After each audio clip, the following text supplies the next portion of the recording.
Rozumíme si. Co říkáš, já rozumím.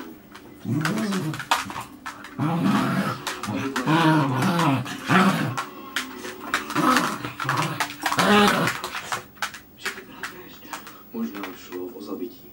Kvalifikace se provádí až po ukončení vyšetřování. Kriste, pane. My to už musíme. Pojďte vás.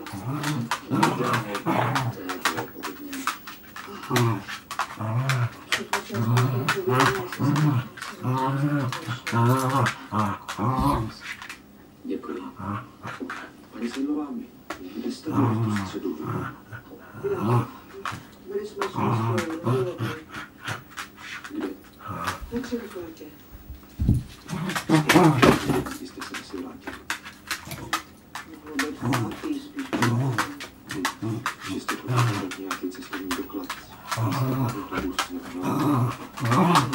Těžko. Ptát se na to musím.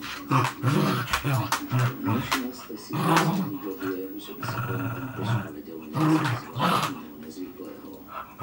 To myslíte třeba co? Nálady, aktivity.